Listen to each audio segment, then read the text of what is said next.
Okay, I'm back. I am in Birds and Blossoms, still over on this page, but I want to show you this teacup right here is what I'm working on today. So when you think about a teacup, and I've already started with my lilac. This is Crayola pencils, it's lilac. When you think about a teacup in this shape, it is larger at the top, smaller at the bottom. So as it comes around to the bottom, it's going to get darker because it's not just sticking out there getting the full light. So as the light comes down, it may be hitting here some, but then this may be casting a shadow over this. So that's why this is going to be lighter. Then with the saucer, same thing. The saucer might be brighter here, but then be darker in here in the middle. Okay? So I've got this lilac color, and I'm just getting the color on. I'm not blending right now. I'm just getting color in there. So here is my lightest shade. And I haven't decided yet. I think I'm going to do this rim, whatever color I do this. And I'm thinking it may actually be like some silver or gold markers.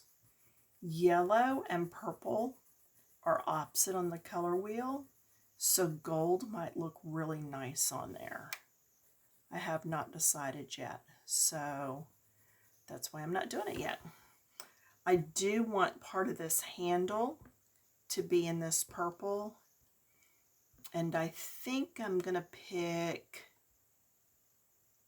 let's see, on the blue one at the bottom, I put the blue on the outside, so I'm just going to go ahead and keep to that and put this lighter purple on the outside. And on that, there's no real rhyme or reason. It's just going to be your personal choice as to what you put where when you're coloring things. There are no real rules. So, all right, so that was lilac. Now I'm moving over to purple red. Purple red is just a little bit darker than the lilac, but not overly. So I want to bring that and blend it in. This is our color number 2. See, it's not a whole lot darker, but just enough. And right now you are seeing a lot of pencil marks. After I come through this at the very end and do all my blending with my lightest shade, that should hopefully all go away. Now, I'm not worried about going around each one of these little balls because, again, I plan on using gel pen or marker. Okay? So that's why I'm not being as careful as what maybe I normally would have been. There's a little bitty triangle right there, so I'm just trying to hit that with a little bit of this darker color, just to put a little bit of depth in there. And I'm going to do the same thing here and just down this side, just a little to make it look a little bit more rounded. Okay.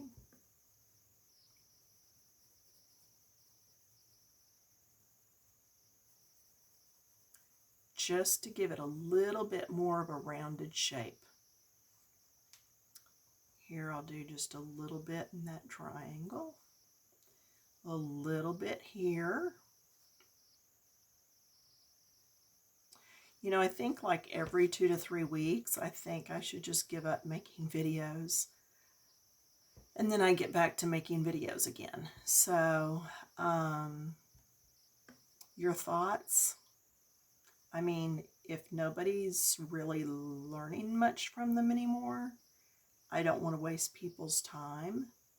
But if it's something that people do enjoy and they're learning, then I want to keep doing them.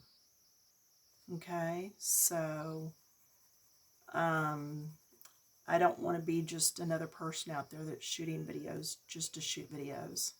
Because I know there's a lot of people doing videos, even on coloring, yes.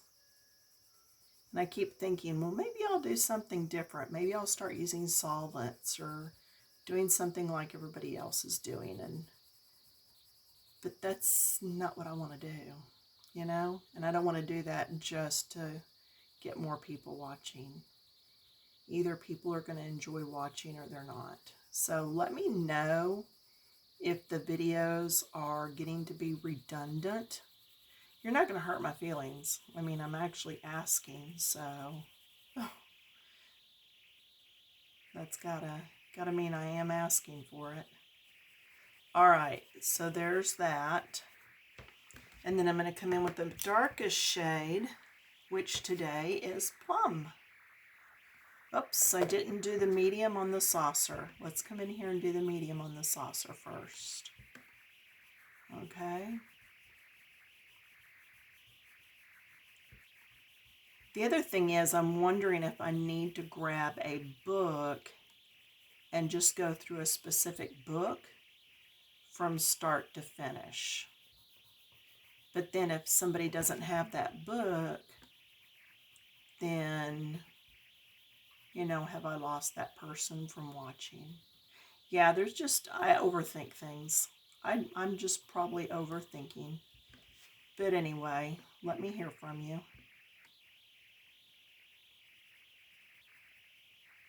That. Okay, now we can go to Plum.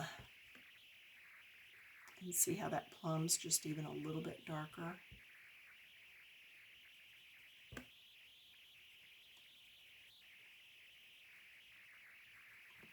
See how that makes it look like it's tucked back around there, though? It's tucked back around and just in the shadows. Same thing over here. Getting lighter as I go into the prior color. And do the same thing here. Lighter as I come up so that we can blend. Now see how it's really starting to take shadow down there? I love to use Plum on shadows anyway. I've said it before, but I know not everybody sees every video. When you're outside on a bright day, look at your shadow and think about this plum color. Think about a deep, deep dark purple. Not a bright purple, but a darker one. And see if your shadow doesn't kind of look purplish. So, anyway, just a thought there. Okay, and then I would come back with my lightest shade. And this is where I would be neater and start coloring the whole thing again.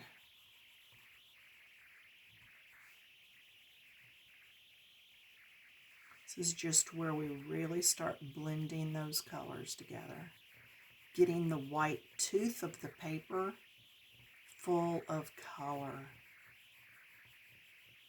Just get rid of that white tooth.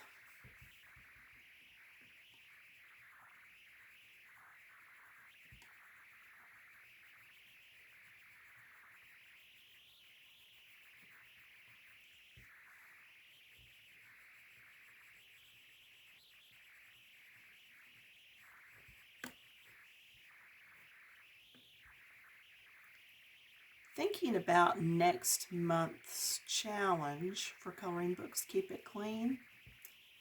And I've wondered about something from, and then maybe the garage. So something in the picture would need to be something that you might find in the garage. So it could be a picture with a lawnmower in it. If you bring your bird feeders in for the winter, like, you know, I think some states do because it gets so icy. You encourage them to go ahead and fly south. Then maybe it's your bird feeders. Might be your lawn chairs, so it could be a backyard scene. It could be a bicycle that's kept in the garage, so maybe bicycles are in the picture. You know what I'm saying though? So it could be a very open thought on what you would find in your garage. There we go. Now see, we're darker at the bottom, then a little bit of medium, and then we do lighter at the top. Now when you look into that cup, I would skip this first color. Go straight to my second color, because even though the light is shining in there, it's at an angle. So I'm going to choose to go straight to my medium color. So whatever color you're using as your medium color, that's what I would do inside that coffee cup with, that little teacup. Okay, and then around here, I don't actually see the back line of where the back of that teacup is. I see it here, but this is the underbelly of the bird. So I'm going to say that line would be like right there. Okay, so I'm going to do like that. And I'll draw that line in with my micron later. Okay.